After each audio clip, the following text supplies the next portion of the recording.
Hey Calc, welcome back.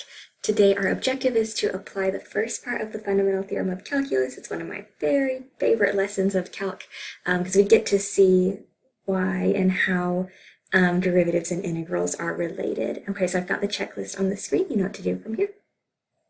All right, so we're going to go kind of step by step here. Let's first just start with a nice constant function, f of x equals f of x equals 5.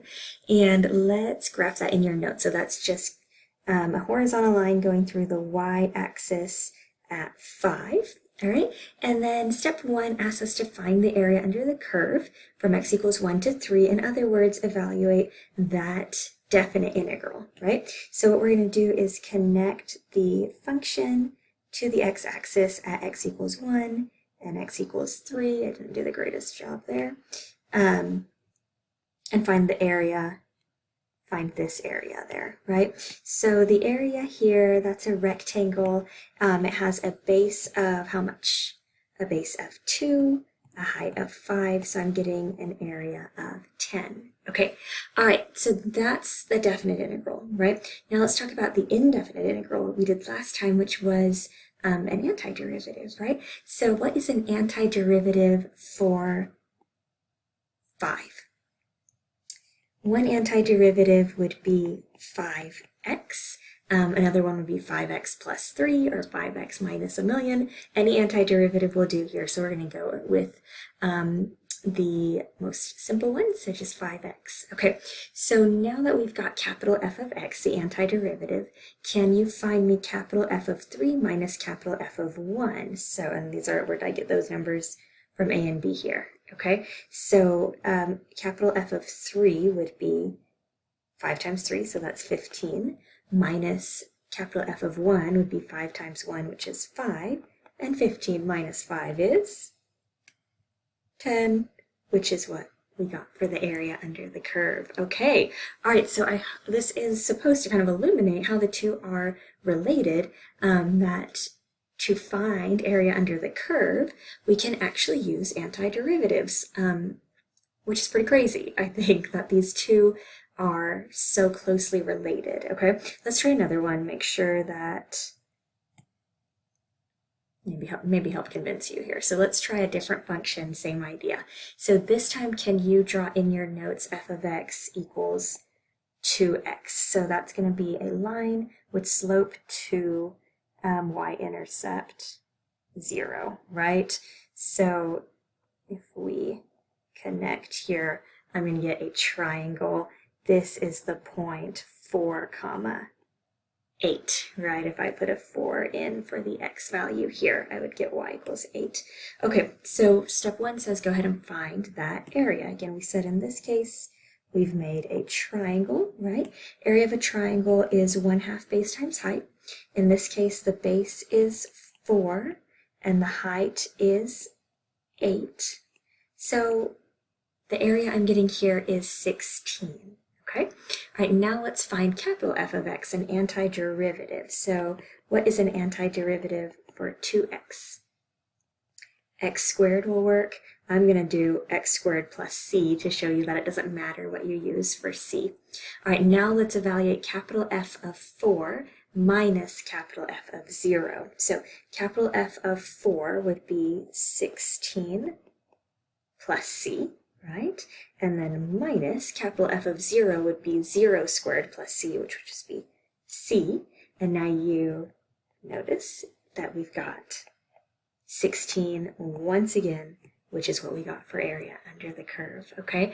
And so this is the first, or part 1 of the fundamental theorem of calculus, which says if you want to find area under the curve, and now we can look at areas that we couldn't do before, right? We can look at some more interesting shapes.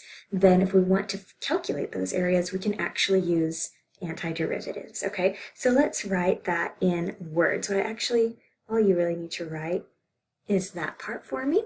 So if f is continuous on a closed interval and capital F is an antiderivative of little f, then if I want to find the definite integral from a to b of little f of x dx, I can take an antiderivative, evaluate it at b first, notice that, then subtract and evaluate it at a. And again, this is where capital F is an antiderivative. So in other words, capital F prime is equal to little f. I'm force pause on the screen just to continue once you've got all that written down. So to think of this, again, geometrically, I've got the area shaded there. That would give me the definite integral. And to evaluate this definite integral, I can take capital F evaluated at b minus capital F evaluated at a. Again, capital F is a what? Is an antiderivative for little f. Okay, so let's try to make sense of this and let's prove it. Why does this work? So I'm force pause on your screen. Go ahead and just write down what I have for a of x. All right, so a of x, I'm going to let that be the area from under f of x from x equals 0 to just x equals x. And my goal is to show right here that capital A is an antiderivative for f. In other words, that when I derive capital A, I get to f. So let me kind of show you on Desmos what's going on. All right, so let's say I've got this function, this green function y equals f of x, and then a of x is going to be this area going from 0 to whatever x value I choose. Okay, now if I want to find the derivative of a of x, what I'm going to do is use the formal definition of the derivative. So by definition, a prime of x is equal to the limit as h approaches 0 of a of x plus h minus a of x all over h, right? It's been a while, but that's the formal definition of the derivative, okay? So now what I want to do is take a look at the numerator, okay? Now, as h approaches 0, remember h is the distance between 0 and x, so as h approaches 0, I'm left with just this sliver of a rectangle, okay? And this rectangle, remember the area of a rectangle is base times height.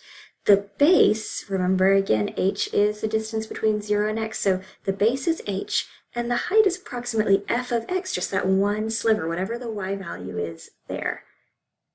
So what I can do is replace the numerator with that area of that one sliver, because h is approaching 0, that area of that one sliver is height times base, or base times height, f of x times h, right? And I still have everything else. So a prime of x is equal to the limit as h approaches 0 of that all over h.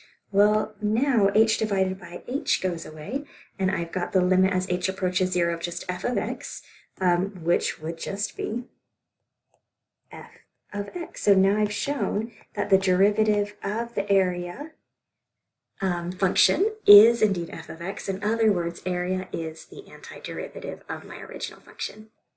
Force a pause on your screen, go ahead and copy example 1. All right, so I want to find the definite or indefinite integral here. This is a definite integral. Now, if I didn't have the 1 and the 2 here, what would that mean? That would mean find all the antiderivatives, right? But now we know the 2 actually have something in common, and that means I can use antiderivatives to find area under the curve, okay? So what I'm going to do is I'm going to first find the antiderivative of x squared minus 3, and then evaluate it at 2 and 1. All right, so let's try this. Let's go term by term. An antiderivative for x squared is 1/3 x cubed, right? And then what's an antiderivative for 3? 3x. We can have a plus c, but again, that c is going to go away. So here's what we're going to do. Go ahead and put brackets around this so I know it's the whole thing. And then if you do it on one long bar, and then evaluate it at 2 and 1. So this is the calculus notation, meaning, okay, take that stuff in brackets, plug in 2 for x, minus plug in 1 for x. Okay, so let's do that. We've got 1/3. Now I'm going to plug in 2 first. All right, minus 2 times 3. Okay, now the formula went f of b and then what? Minus f of a, right? Now let's be really careful because I see I'm going to have 2 terms there. Let's slap some parentheses so that we don't lose our negative there. Okay, I'm going to plug in my a value, which is 1, in for all my x's. So 1/3 times 1 cubed minus 3 times 1. If it were an FRQ, we could leave it like this, but let's go ahead and clean this up. So let's see, we've got 8/3 minus 6 here. All right, minus 1/3. Now be careful because that is in parentheses, so you've technically got minus a -3, so plus 3. I kind of like to do my fractions together since we already have a common denominator there. So 8/3 minus 1/3 is 7/3. -6 plus 3 is -3. Now I do indeed need a common denominator. So if I do a denominator of 3 here, we'll get -2/3 as my answer. This maybe makes you raise your eyebrows a bit because I thought we were finding area here, right? And we just got a negative answer. So what do you think this means? Let's take a look at the graph. It says check with the graphing calculator. All right, so I've got our function y equals x squared minus 3 graphed here. I only graphed from x equals 0 to 4. Now one way, I'm going to do this quickly. It's not the way I recommend you do it most of the time, but it is nice as a visual representation. One way is to go to second trace, and you see your integral number 7 here. And it's going to ask for a lower limit, so that's your a value, which was 1. And your upper limit, which was 2, and now watch it shade the area. Okay, so do you see how you have more area under the x-axis than you do over? So this is all going to calculate as a negative number. Okay, so whatever that area is, you're going to subtract that, then you're going to add this little part. And you can see you do have more area under the x-axis. So this is why we are getting a negative answer. And notice they're getting -0.6 repeating, which is exactly what we got for our answer. Now the way I would normally do this on the calculator is to go to my home screen. I still have my y in my function y1 there. Now for derivatives, when you're on your home screen, do you remember what you would use? You would use Math 8. For antiderivatives or integrals, you're going to use Math 9, and then you literally fill it in.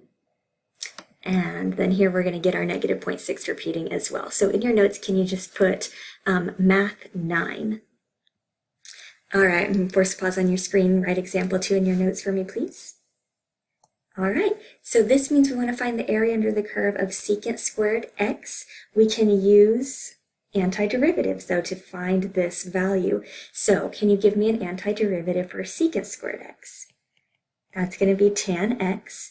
And I want to evaluate this at pi over 4, at x equals pi over 4, and x equals 0. And which one do I evaluate at first, or does it matter?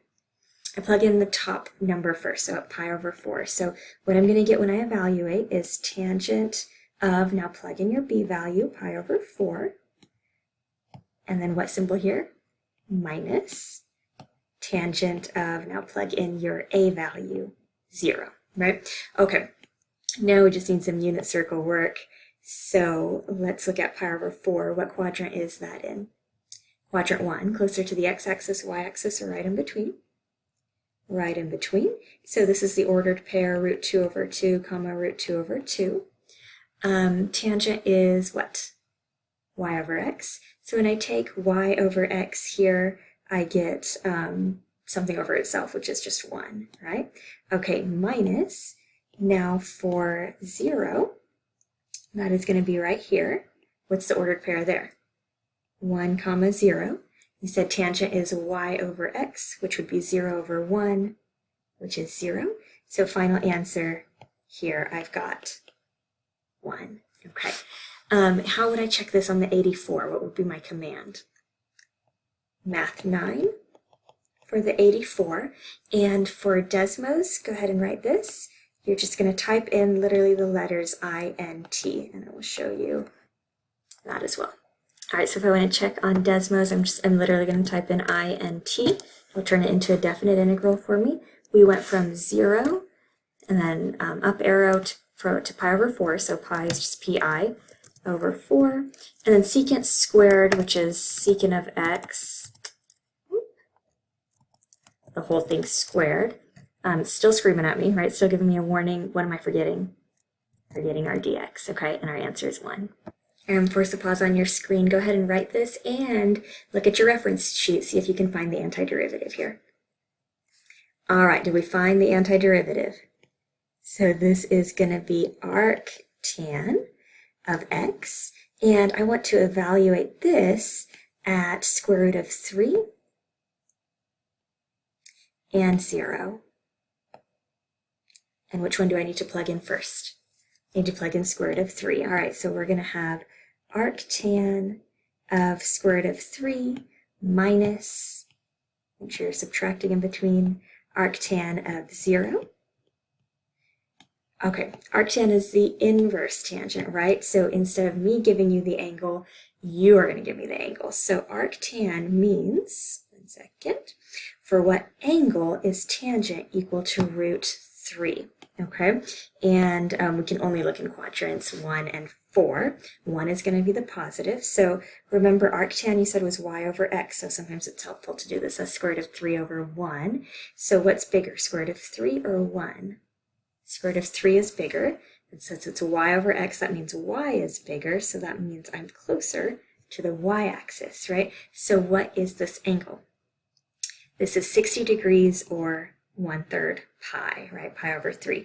So arctan of root 3 is pi over 3 minus, okay, arctan of 0, again, think of it as 0 over 1, so 0, and tan is y over x, so 0 is your y, x is your 1, so that must mean I'm right here, right? So what angle measure is that?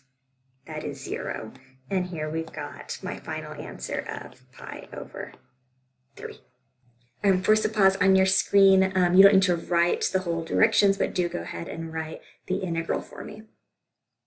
Okay, so we've been using antiderivatives to find area under the curve, but in this case, if you look at your reference sheet, you're not going to have a function whose derivative is that stuff, right? And I can't rewrite it and use like an anti-power rule. So let's go ahead and think of the graph here. Remember that this is your broken railroads graph, okay?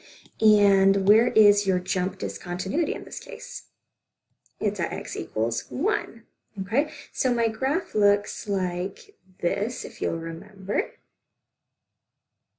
And these are y values of -1 and 1. Now I want to find the area from -4 to 3. So how do you think we can do this? Yeah, let's make 2 rectangles, right? Let's do this rectangle, and then let's do this rectangle. So what is the area of the bottom rectangle? Well, we want 1, 2, 3, 4, 5, right? So that has an area of 5. And the top rectangle has a height of 1 and a base of 1, 2, right? So I would take the 2 minus the 5, because remember we have to subtract any area that's below the x-axis. And my final answer here is -3. All right, you all, that is all I have for you for this time, and I will see you all again next time.